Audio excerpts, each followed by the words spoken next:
Okay. It's more person than werewolf. All right, and we're rolling. So do we have to start all over again since you've been rolling up your sleeve? Well, this is how leadership works. You roll up your sleeves and you become a leader. You become a leader. You don't have to All edit. right. Just keep talking through it. No. So this is our first leadership video. We're on camera. Don't touch that. And I'm here with Dr. ArLyne Diamond, author of Leading and Managing Global Workforce, who's now in quite a merry mood. And of course, the first question I have is, what led you to write your book on leadership?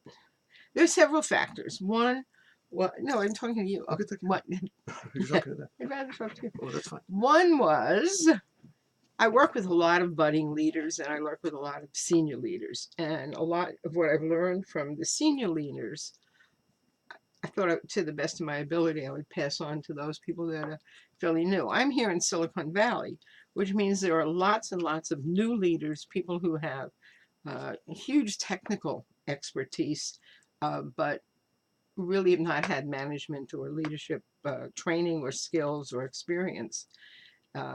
Is piece one. Piece two is the people that I work with, again, here in Silicon Valley, come from all over the world. And their cultures are different, their experiences have been different, the way in which they learn has been different, and the way in which you need to both lead and manage them has to take all of that into account. So that's part of the reason. The other part of the reason is this incredible man that I met who unfortunately is deceased. And his name is Jay Pinson, Pinson. And Jay was the Dean of Engineering at San Jose State, and he also was the, I forget his title, at one of the large high-tech companies, their internal college, their internal university. And Jay and I had been talking about writing a book together. And you'll find in my book, I've quoted him several times. Unfortunately, just as we were going to start, he died. He died very unexpectedly. Um, but I had the idea in my head because of that conversation, and that really was the start of the book.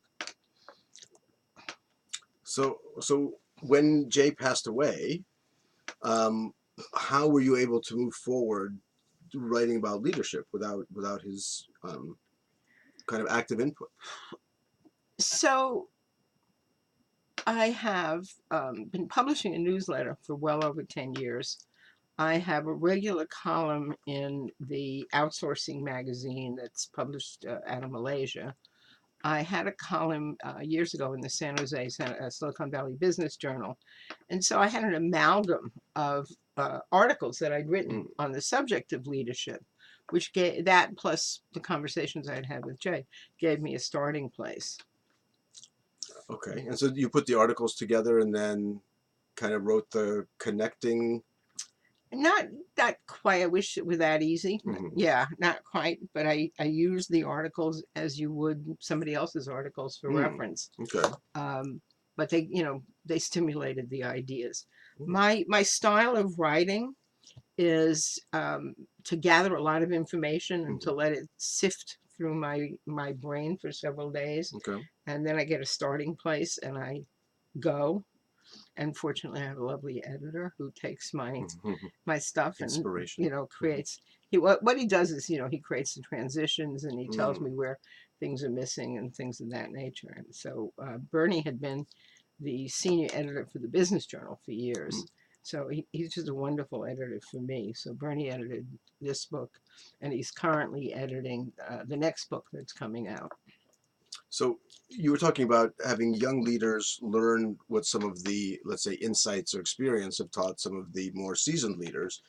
What's one thing you would say that would be the most critical for a young leader to know? That he or she is seen as some kind of a godlike parent, and that they loom large. Right. And a frown on the face, a smile on the face, any movement that they make is going to be interpreted in great ways, and people are going to respond to them very much the way that they do parent to child, or child to parent. And by that, what I mean is, when we're kids, we have an expectation or an assumption that our parents are doing everything they're doing deliberately, Right. or not, or everything that they're not doing deliberately. Right. And it never occurs to us that they have other priorities, that they had forgotten that we wanted an ice cream, Right. you know. And so as employees, we tend to do the same thing. We tend to think that upper management knows what they're doing at all times, and that everything they do or do not do is deliberate. Right. And so we react to them in a passive way or in a passive aggressive way if they don't meet our fantasized expectations. And so, just one example of that, one of the CEOs that I spoke with told me that the most important thing that he had to do every day was the 20 minutes driving into work. That if he'd had a fight with the kids or a fight with his wife, he had to wipe that clean, because if he walked into the office with a frown on his face or looking, disgruntled in some way, that the assumption would be the company was falling apart. Right. And that's kind of the thing that I'm saying, that there's a godlike aspect, yeah, to the way in which we relate to upper management. We don't treat them as though they're human. Well, and there's an article actually recently in LinkedIn that says exactly that, which is employees don't see you as a person, right? We see them as a representation of, whether that's the kind of transcendent parental figure, or some kind of font of all information or knowledge, or empowerment, or what have you, but very much in an archetypal way, right? So yeah, they loom large. Right. They loom very large. And that puts everybody in an awkward position. I want to kind of switch conversation for a minute. Sure. Because you're reminding me of something important. I did a lot of research on managing for creativity, and it's one of the unwritten books at this point. But one of the things that a lot of companies do is they put their C-level team in as pretend venture capital, maybe not so pretend, as venture capitalists. And if you have a good idea, you have to present it to them. And if you think about what we're just talking about now, of how people see their upper management, that's so scary. And if you have people that aren't skilled at presentation, they're not in the sales department, they're in the technical arena, they're not going to do a good job. Right. Which brings me to a whole other topic that we'll have to talk about another time, which is how do you manage for creativity in the workplace? Interesting subject, but let's stick with leadership for the moment. Well, and so given that a leader is seen essentially as some sort of archetypal figure, kind of a larger than life figure almost. I don't want to say heroic, but maybe like some kind of a throwback titan or whatever, kind of again sort of a ultra powerful figure. What's the right way to handle that, right? I mean, they're still a person. So the right way to handle it from their point of view. Correct, from the leader's point of view. It is, again, the good parent role. And I know that for some people, they resent the fact that I'm equating leadership with parenting, but frankly, the rules are the same. That you need to keep a certain amount of distance. You're not the friend to your children. You're not the friend to your subordinates. Right. But you also have to be somewhat open to them and available to them. And they need to see you respectfully, but not fearfully. And so how you deal with them, and I've got some examples in the book, going back to my own youth, just a few short years ago, going back to my own youth, I had bosses who were clearly the boss. Right. But they recognized, I'm going to use me as an example, they recognized me as a unique person and related to me in that manner. And I'll give you one quick example for which I will forever be grateful. In those days, we didn't have cubicles. We worked in bullpens. Remember the movie 9 to 5? Okay, that kind of setup.